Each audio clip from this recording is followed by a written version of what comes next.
क्योंकि नीतीश कुमार का भी ट्रैक रिकॉर्ड वहीं रहा है, पलटी मारने का। कोई ऐसा दल नहीं है जिसके साथ उन्होंने गठजोड़ करके सरकार नहीं बनाया। कभी उनको तेजस्वी यादव खराब लगते हैं, कभी लालू यादव खराब लगते हैं, कभी कहते हैं कि मर जाएंगे लेकिन भाजपा के दामन में नहीं जाएंगे, भाजपा के गोदी में नहीं। इस बार जब भूमिहारों को मौका मिला है तो भूमिहार ये मौका गंवाने वाले नहीं है और एकजुट एकमुश्त हो गए हैं और सब एक ही मुंह से कह रहे हैं कि इस बार मुन्ना शुक्ला को सांसद बनाना है तो बनाना। चिराग पासवान अब दलित के नेता रहे कहाँ, वो तो पैसे का नेता हो गए हैं। पैसा लीजिए, टिकट दीजिए। एक बात तो तय है कि इस बार लालू जी के झोला में भूमिहार जो है बिहार के, खासकर जो वैशाली के भूमिहार है, वो गिफ्ट में एक सीट देने जा रहे हैं। देश इस वक्त लोकसभा चुनाव के दहलीज पर खड़ा है। बात बिहार के 40 लोकसभा सीटों पर करें तो बिहार में माहौल जो है वो चुनावी है, दावे चौंकाने वाले हो रहे हैं। एक और तेजस्वी यादव तो दूसरी ओर नीतीश और मोदी। दावा है एनडीए का कि 40 में 40 सीट जीतेंगे, लेकिन बिहार में तेजस्वी ने कैंडिडेट का ऐसा सिलेक्शन किया कि बीजेपी की हालत खराब है।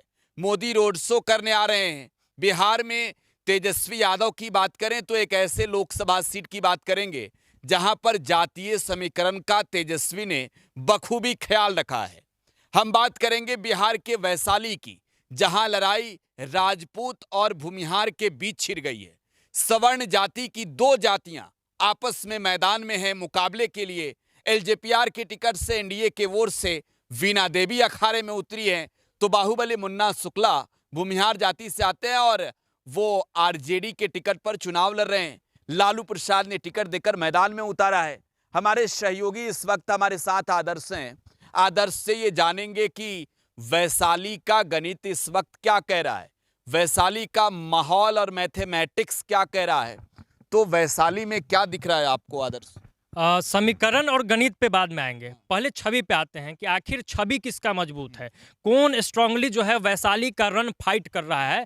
तो ऐसे स्थिति में जब मुन्ना शुक्ला बनाम बीना देवी की लड़ाई है तो बीना देवी के छवि का नुकसान तो हुआ है, और नुकसान इस कारण से कि लोग ये भूले नहीं है कि ये वही बीना देवी है जो एक समय में चिराग पासवान को बर्बाद करने में लगी थी और पशुपति पारस का दामन थाम ली थी, तो अब जाकर फिर से चिराग के साथ गठजोड़ कर ली है। तो लोग तो ये जान रहे हैं कि ये मौका प्रस्त है और टिकट पाने के लिए, अपने राजनीति को जिंदा करने के लिए किसी के साथ जा सकती है और किसी का साथ छोड़ सकती है। वहीं बात अगर मुन्ना शुक्ला की जाए तो मुन्ना शुक्ला बहुत दिनों से राजनीति से थोड़ा पीछे आ गए थे, बैकड्रॉप में थे, आउट थे। उन्हें जो मौका मिला है तो वो वेट एंड वॉच करके पलड़ा जो है वो बदले हैं, तो इसलिए उनका छवि जो है मजबूत दिख रहा है। अब थोड़ा सा आए हम लोग जातीय गणित पे कि जातीय गणित के यहाँ आपको आदर्श रोककर एक सवाल पूछना चाहेंगे आपसे कि आपने छवि की बात की, तो वीणा देवी और नीतीश कुमार की छवि एक जैसा मान सकते हैं क्या? नहीं, हाँ, इस मामले में तो एक है, क्योंकि नीतीश कुमार का भी ट्रैक रिकॉर्ड वहीं रहा है, पलटी मारने का।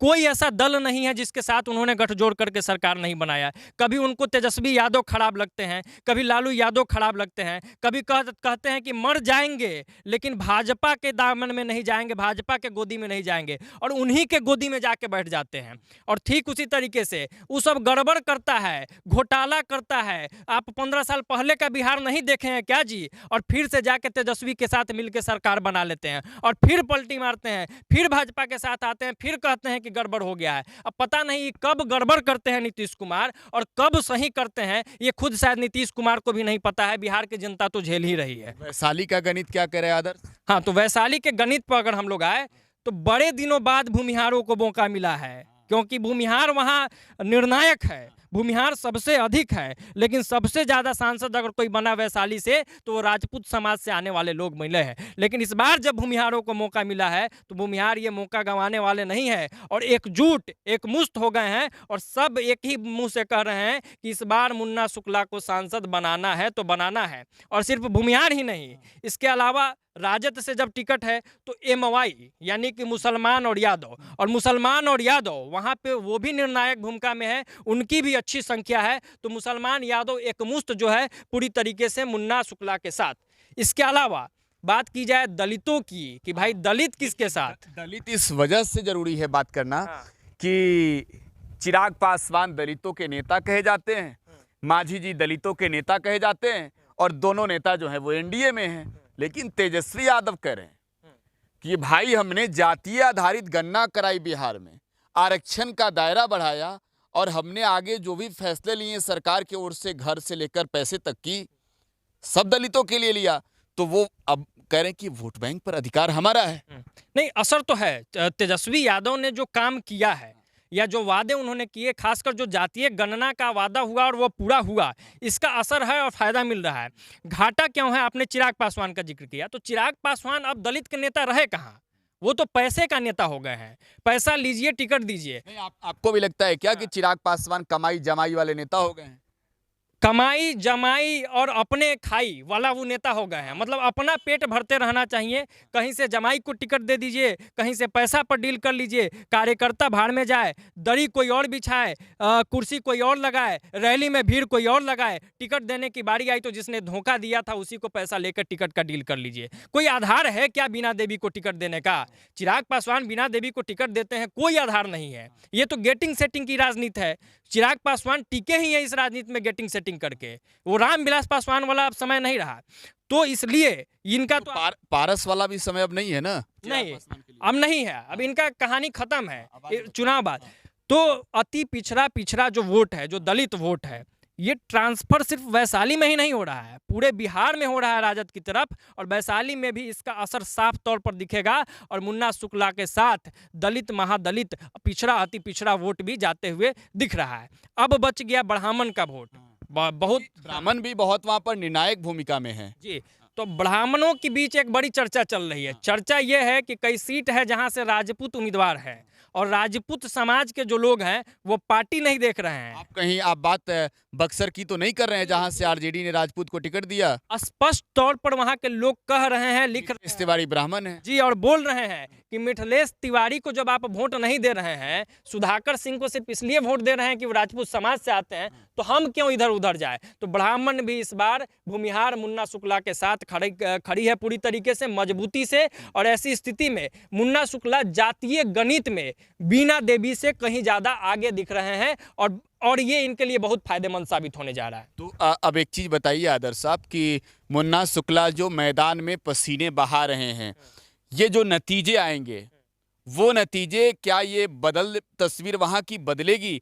क्योंकि आपने तमाम गणित तो, सियासी गणित तो गना दिए।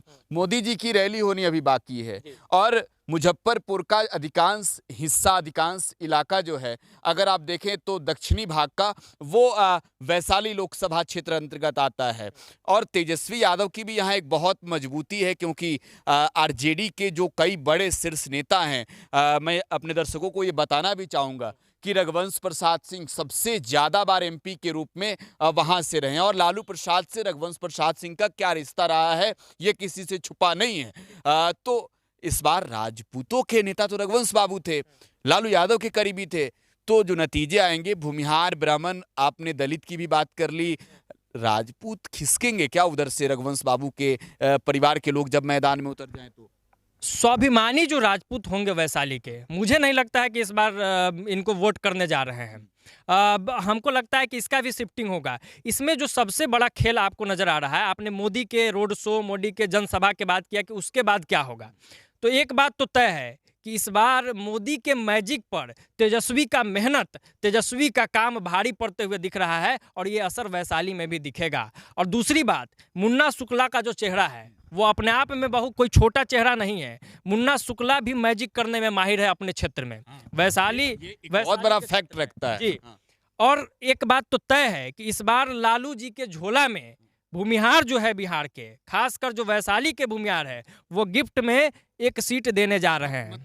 मतलब आप ये कह रहे हैं कि तेजस्वी यादव ने जो श्री कृष्ण सिंह के जयंती के मौके पर पटना में एसके मेमोरियल हॉल जाकर बिहार के भूमिहारों से कहा कि अरे आप लोग हमको साथ दीजिए, हम आपको जो है वो राजनीति में जगह उस तरीके से देंगे, सम्मान देंगे।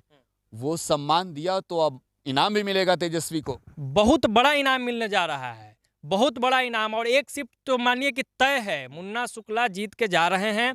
समीकरण के हिसाब से भी वो आगे हैं, छवि के हिसाब से भी आगे हैं। तेजस्वी फैक्टर भी वहाँ काम करेगा, मोदी मैजिक वहाँ फेल हो जाएगा। और जो सम्मान तेजस्वी यादव ने दिया और खासकर लालू यादव ने भी, टिकट वितरण की तस्वीर पूरे बिहार ने देखा है कि मुन्ना शुक्ला को कहाँ टिकट मिला था। हाँ, क्योंकि मैं अपने दर्शकों को ये भी याद दिला दूं, रमा सिंह का टिकट कटा था और पुराने नेता रहे रमा सिंह, आरजेडी से जुड़े रहे हैं और उनका टिकट काटकर जो है वो यहाँ पर टिकट थमाया गया और लोग चाहते थे कि मुन्ना शुक्ला मैदान में उतरे, समर्थक चाहते थे। लेकिन एक चीज़ आप हमको बताइए, मैं जब वैशाली को कवर कर रहा था और वैशाली के लोगों से बातचीत करता हूं तो लोग बताते हैं कि हमारी सांसद महोदया गायब बहुत रहती है क्षेत्र से। इसके नाराजगी का भी फायदा मुन्ना शुक्ला उठा रहे हैं क्या? बिल्कुल उठा रहे हैं। एंटी इनकम्बेंसी हावी है, गायब रही है, कोई काम नहीं की है। संसद भवन में जो सवाल उठाने का मुद्दा होता है, ट्रैक रिकॉर्ड देखा जाए तो सवाल भी इन्होंने बहुत नहीं पूछा है। सांसद निधि कोष में जो पैसा होता है उसका भी सही सही इस्तेमाल वीणा देवी ने नहीं किया है और क्षेत्र से गायब होके दिल्ली पटना की राजनीति ये करती रही, वैशाली में कम दिखी है। वैशाली के लोग तो खोज रहे हैं कि कहाँ है वीणा देवी, कहीं दर्शन हो जाए इस चुनाव में। तो चुनाव में दर्शन हो रहा है, वीणा देवी जा रही हैं, लोग दर्शन कर रहे हैं, लेकिन वोट नहीं करेंगे। लोगों को याद है कि जब आपको क्षेत्र में रह के काम करना चाहिए था, जब क्षेत्र में रह के पढ़ाई की बात करनी चाहिए थी, दवाई की बात करनी चाहिए थी, सड़क की बात करनी चाहिए थी, रोजगार स्वरोजगार की बात करनी चाहिए थी, तो आप गेटिंग सेटिंग में लगी हुई थी, कभी चिराग के यहाँ, कभी मोदी जी के यहाँ, कि कैसे भी टिकट फिक्स हो जाए। तो टिकट फिक्स हो जाने से जीत फिक्स नहीं होता है। ठीक है, आपने टिकट की बात की, यहाँ पर आपको रुककर एक सवाल पूछना चाहूंगा। बसपा ने यहाँ से एक पत्रकार शंभू सिंह को मैदान में उतारा है, दलितों की बात हो रही है, और तो वो कितना कुछ कर पाएंगे दलित वोट बैंक पर? बहुत असर नहीं होगा, क्योंकि बसपा पहली बार चुनाव में मैदान में नहीं है। बिहार के राजनीति में लोकसभा में उम्मीदवार उतारते रहे, विधानसभा में तो जीता ना, विधानसभा कुमार ने पहले अपने पाले में ले लिया, लेकिन जमा खान तो जीते ना जी। तो विधानसभा का गणित अलग है, लेकिन लोकसभा के हिसाब से अगर देखा जाए तो सीधी टक्कर है। मतलब बसपा एक आध सीट पे कहीं कहीं है, लेकिन यहाँ पे सीधी टक्कर है। वैशाली में कहीं कुछ नहीं होने जा रहा है। राजद बनाम एलजेपी-आर यानी कि एनडीए बनाम इंडी गठबंधन का यहाँ लड़ाई है और उसमें मुन्ना शुक्ला आगे चल रहा है। मान ली जाए कि मुन्ना शुक्ला जीत रहे हैं, 100% लग रहा है, क्योंकि ये सिर्फ हमारे दावे नहीं है, तमाम मीडिया रिपोर्ट्स, ग्राउंड रिपोर्ट्स, आप तो खुद भी गए थे वहाँ, आपने लोगों से बातचीत किया है, हम लोगों ने भी बातचीत किया है। तो उस हिसाब से जो माहौल दिख रहा है, जो परिवर्तन की बयार, जो बदलाव की बयार जो वहाँ बही है, वो कहीं ना कहीं इस बार देखने को मिलेगी। और नया विकल्प के रूप में वैशाली इस बार एक भूमिहार सांसद को आप कह सकते हैं, एक भूमिहार प्रतिनिधि को चुनने जा रही है और पूरा जाति जो है इनके तरफ एकत्रित हो गया है। धन्यवाद आदर्श आपका।